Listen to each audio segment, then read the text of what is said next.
Before taking his oath in the first place, probationer chooses his magical motto or a name. There are many ways in which we can realize the magnitude of this endeavor, but neither one can adequately capture the essence better than this. Searching for a name is searching for the self. The motto is a metaphor of will. Choosing the motto is the aspirant's first attempt of the great work. Though it is condemned to failure, it will enforce the avalanche of coincidence, the magical links that connect the aspirant's mind with the conceptual essence of Adonai. And no matter how this idea is an illusion at its final range, it will slowly begin to materialize in his mind. Even at this moment, no matter how firm your objections are in your conscious, rational mind, it is precisely these words that crush these objections, and right now your thoughts about Adonai are Adonai's thoughts about you. Let us begin with a very simple thought. Our name is something that is inaccurately associated with ourselves, and despite how devoted we are to that name, it is yet given to us without our blessing. No matter how hard we try to find a link between ourselves and our name, we will find nothing insightful. But a nickname is indeed a different instance altogether. Although some nicknames are just abbreviations of the name, the vast majority of them contain some of our phenomena, mostly physical, and it is not a rare case that a nickname is related to our character. The magical motto goes even further. You can assume the direction we are moving. Try now to give yourself a name that best describes what you are. Give yourself a name that you have never heard before. This is a wonderful meditation method that can result in continuous digging into your mind over something which you know very well, but that is yet so distant.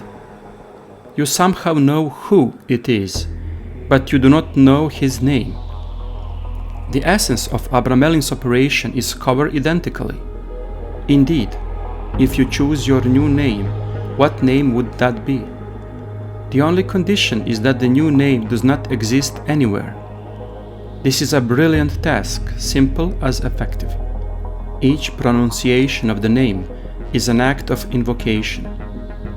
Every letter and every instance of naming things, whether known or unknown, is a true conjuration.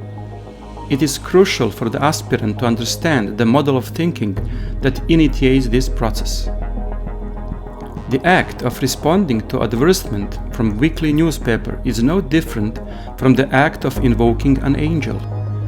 The magician must understand that all the principles in the universe are the principles of his own mind, and that if he truly understands how one single cogwheel moves, he will understand all things in the universe.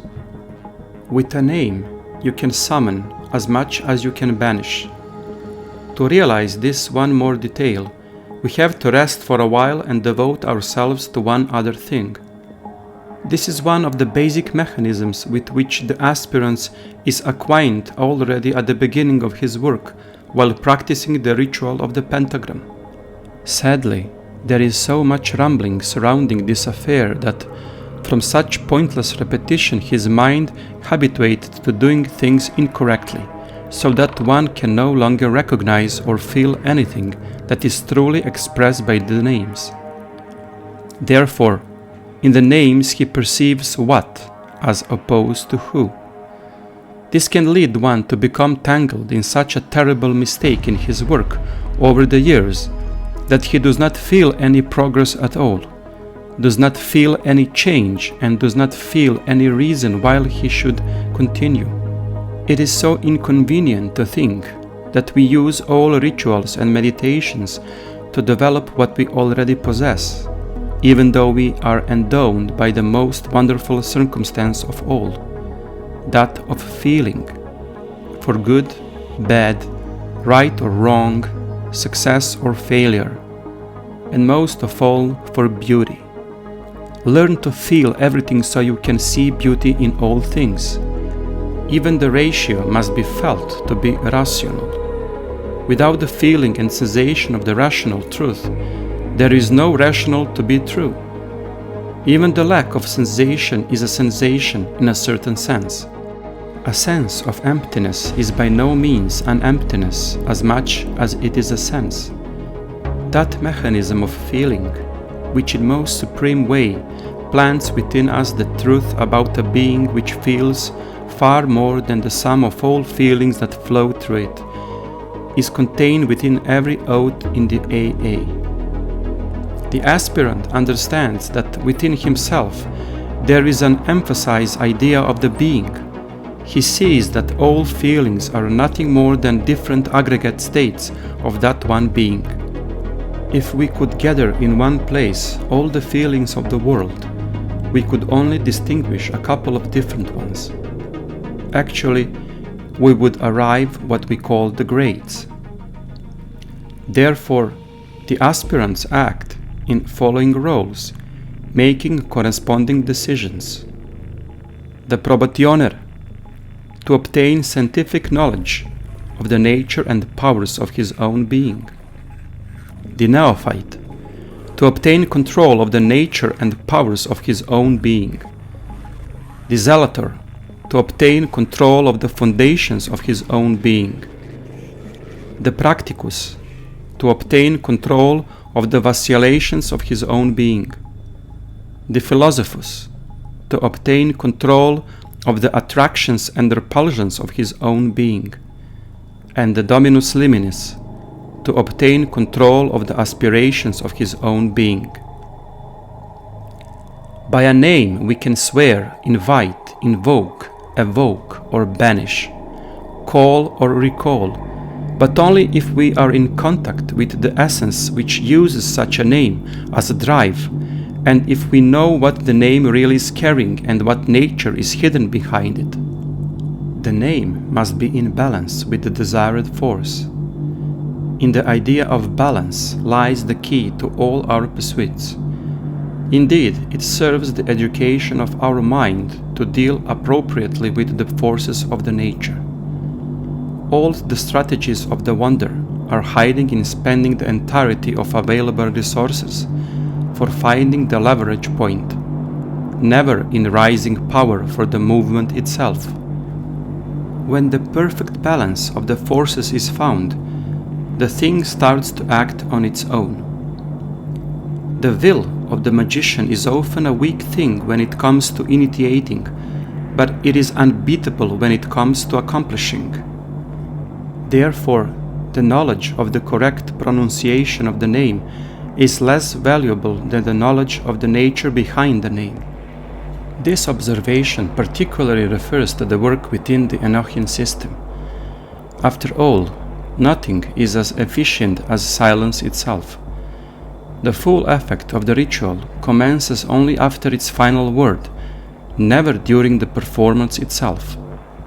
The tape of silence, when words become mere echo within the mind drained from active desire, and once the will has already been previously invested in the awareness of the goal. Success is found at the end, as all ends are crowned by silence. What is the common conclusion of all books, stories, poems, and fables? It is a dot in the end, and no matter how magnificent the saga is, that dot has more to say than all the letters and words combined. If the dot is the body, then silence which occurs after is the blood of that sacred organism with which we must make our final communion at the end of all lessons, tasks, and insights. Without it, any message would be without meaning. This silence is equally in the knowledge and conversation, as much as it is in all mottos of the aspirants. There are two main ways of dealing with the names. When you rob a bank, always start from below and never from the top. This is gold-worthy advice. You have to be on good terms with a doorkeeper, or even better with the cleaning lady who will give you the right information in exchange for a kind word regarding for her red shoes, unlike everyone else in the bank who might be mocking her. Flattering to a bank executive is meaningless. No matter how high your offer, it will never be enough. Therefore, one way is to use the names through forcefulness, while the other is binding with love. One by cursing, the other by embracing. Both approaches are neither good or bad, as right or wrong can only be the mind that uses what is given by the gods. To all these things, the aspirant needs to pay attention to fully understand the principle on which lie the use and purpose of magical names. The magical motto is an aphorism of the magician. It is a symbolic direction and a mark of the course on which sails his solar bark. And yet, the choice of magical motto contains magic as it exists in thunders, just because we understand physical precognition for creating a phenomenon. It does not diminish the excitement we feel for the upcoming storm. Choosing your own motto at the very beginning implies, I am not what I am, for I am what I want to be. It draws great magic from the fact that the concept of one's I is changing. Although small and weak in the beginning, its force will spread and grow until it reaches the final corners of spiritual attainment. A magical motto, in the same way as a diary, follows the aspirant to the ultimate frontiers of the tree of life, and with its change, the aspirant perceives an exceptional observation. By advancing through the grades and the shift of the magical mottos, the aspirant turns to what remains the same, the impersonal and selfless self, which can be called but does not have to. It chooses its name because it chooses its destiny. It takes the Sphinx upon itself, although it will be born in the city of the pyramids. Emphasis is not on the name, but on the self, which is only called by that name. Therefore, it is not what, but who. A remarkable exercise can astonish the aspirant with its brilliant effect if he closes his eyes and, after a couple of deep pranic breaths, ask himself out loud, "Who am I?" A moment later, he should begin with careful observation of all impressions in his being provoked by this who. Let the aspirant repeat "Who am I?" first slowly and then at a faster pace. Let him feel which part of his body reacts to this provocation and in what manner. Is that reaction coming from him at all, or from something else that is just looks like him? What is it? Who is it? What color is it? What smell? What emotion arises? Is it angry or resigned? Does it appear with melancholy or react with enthusiasm? It is completely irrelevant what is arising, as long as it arises. The aspirant should induce the reaction of his oblivious nature and to, first of all, feel the difference between what and who he is. By constructing a motto, the magician calls upon one of two things: strength or weakness, regarding what we are and what we yet want to become.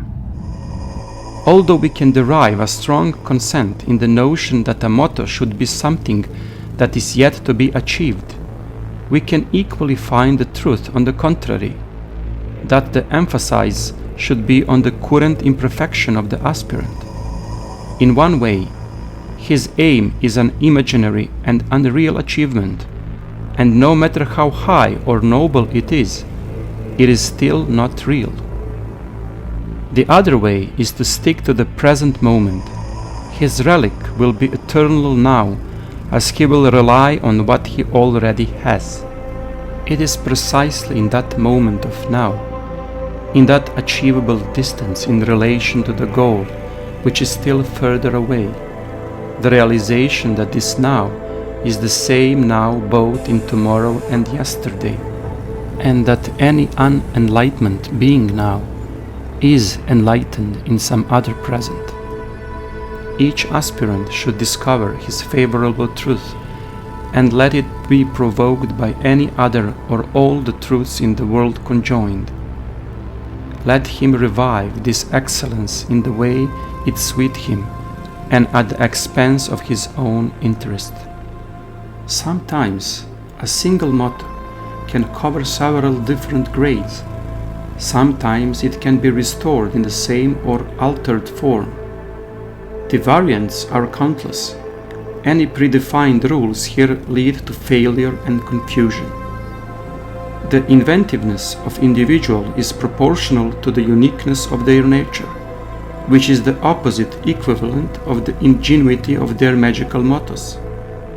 We will mention examples used by some of our older brothers and sisters within the various orders: Julian Baker, Causa Scientiae, Aleister Crowley, Perdurabo, and Christos Luciftius, Florence Farr, Sapientia Sapienti Donadata, William Westcott, Sapere Aude, Alan Bennett, Yehi Aur, Israel Regardier, Ad Maioram Adonai Gloriam, Charles Staffel Jones, Unus in Omnibus, and Percival, George Cecil Jones, Volo Noscere, Karl Germer, Saturnus, Jane Wolfe, Estai.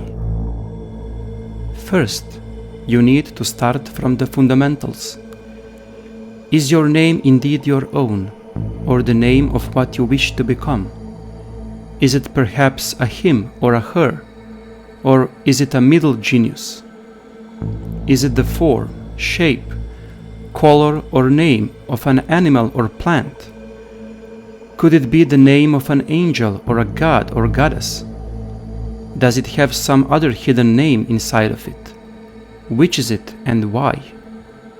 Since we are already on this matter, I want to mention an extraordinary exercise in which you would attempt to experience yourself with a different face and body. Simply try to fathom yourself with an entirely new face, but not with the one already familiar to you. It must be an entirely distinct face, a face of a complete stranger. Imagine that your body burned down, and suddenly you are a person you have never seen before, embodying this new form from now to eternity. It is quite possible that you will feel certain sorrow at that moment, but if you focus on this feeling of grief, you will see that it is changing. Now, as you look closer, you will feel that it is not sadness that is changing. You will experience a transition in the self-perception. But more importantly, you will realize that this self has been related purely to the image, and with the change of that image, you will arrive at the more precise knowledge of yourself. Your awareness grows into a new mold very rapidly, just like water adjusts to the vessel in which it rests. In this movement is presented the full importance of taking the magical names or mottos. In fact, in changing your name while taking up the magical motto, you do not change yourself at all. You are not changing yourself. You are coming to yourself. You are altering the entire external reality because now it has to construct a completely different destiny toward you, and in that business somehow as if it was surprised. In such relationship lies a wonderful trick of the mind.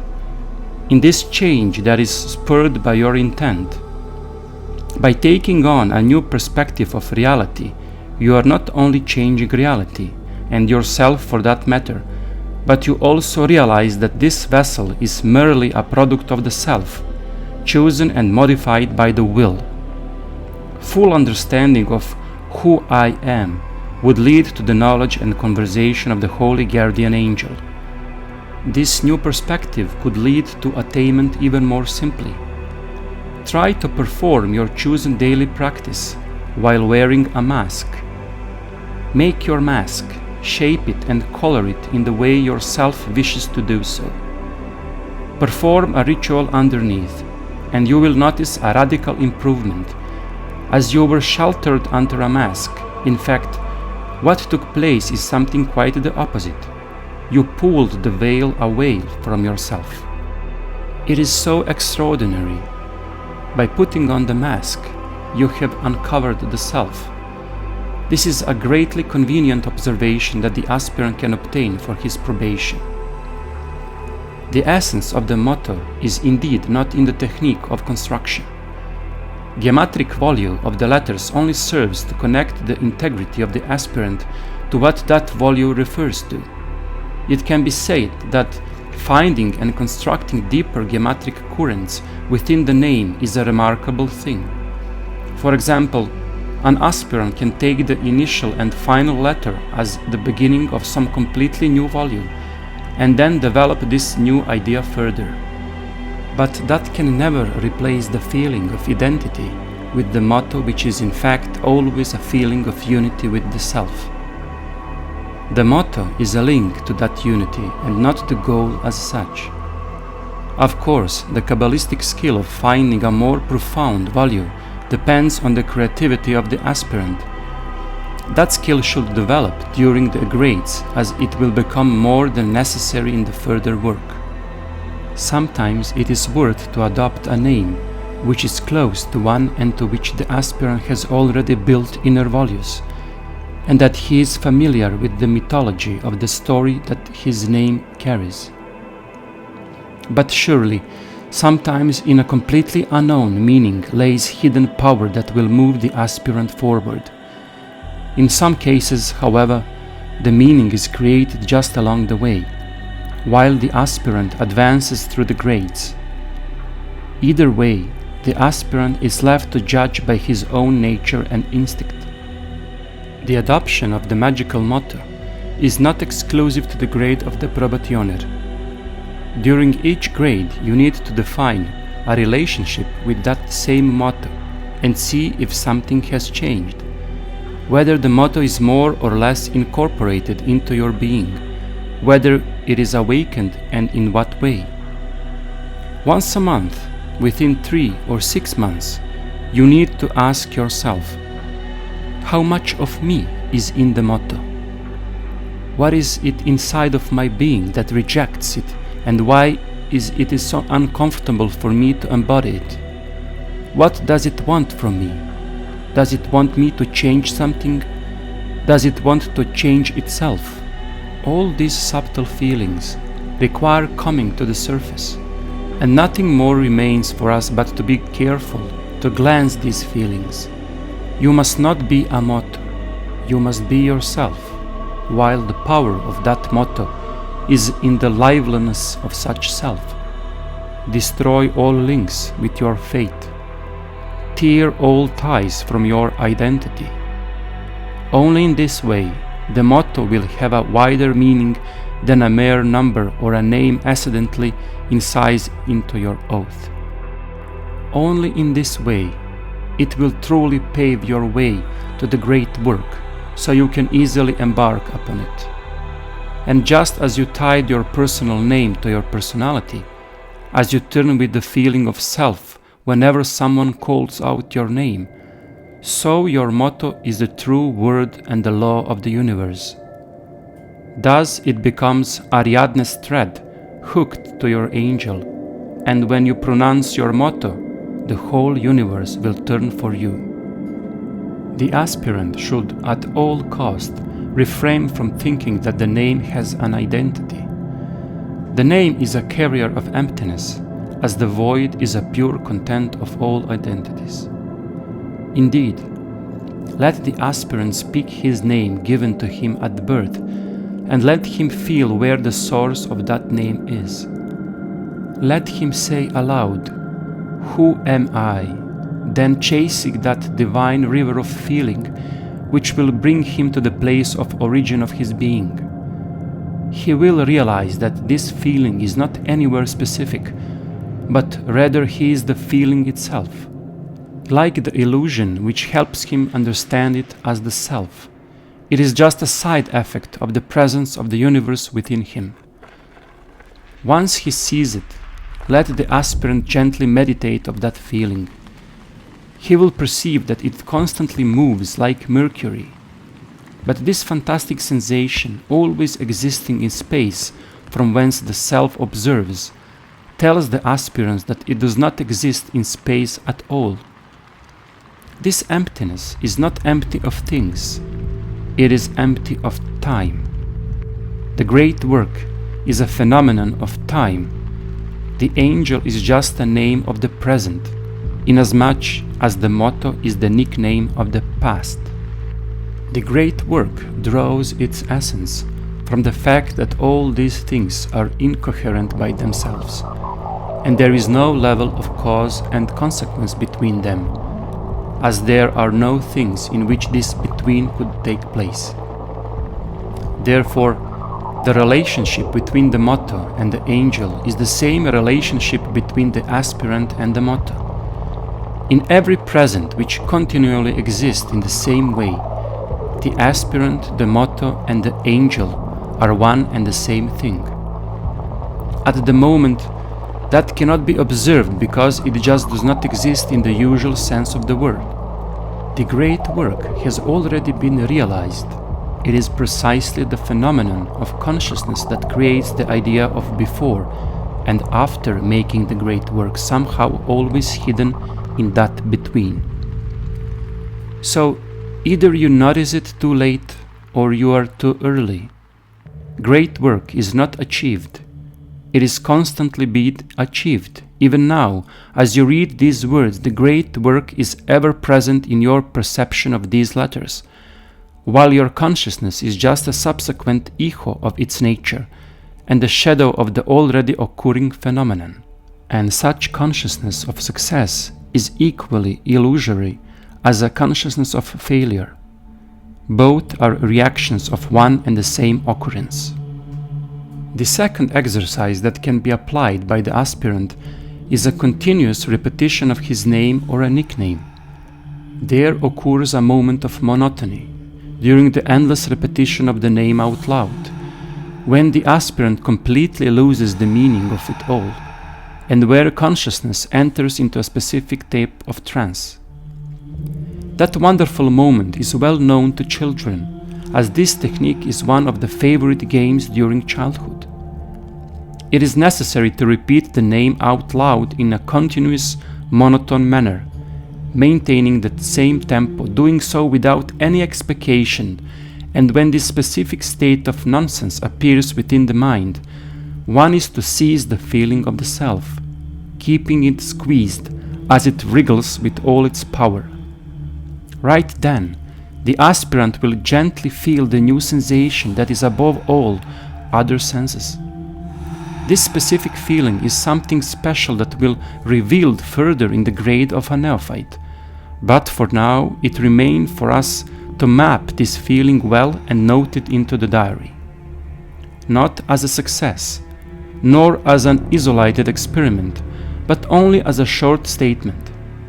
And this mild feeling should be forgotten as soon as possible, for it will begin to flow among the unconscious currents of the aspirant, breaking the course of his mind in a way that he will later, as an adept, apply it in his great work. The motto should not be original at all costs. Originality is already present in you by virtue of you being born as unique. What is necessary now is to pour out that name from the mold of your nature. The effort toward originality is the blasphemy of the worst kind. Therefore, it is quite an ungrateful event to sit down and to think about what you want to be. Although it is a valid way, ask yourself about the nature of what you already are, and then simply name it accordingly. Choose a god, an angel, a demon, a color, or a number that corresponds to it. You do not need to be something as much as that something needs to be you. This is not the ultimate test. It will improve and become sophisticated through the grades, in the same way the process through the grades bring the aspirant closer to the angel. Once again, twice, many times over, the aspirant must know that the adoption of the motto is his first failure in the great work. But as much as it is a failure, it is a misstep in nothing other than the great work, and that is the magical link of the most exalted kind. The motto is a metaphor of will, as the aspirant is onomatopoeia of his angel.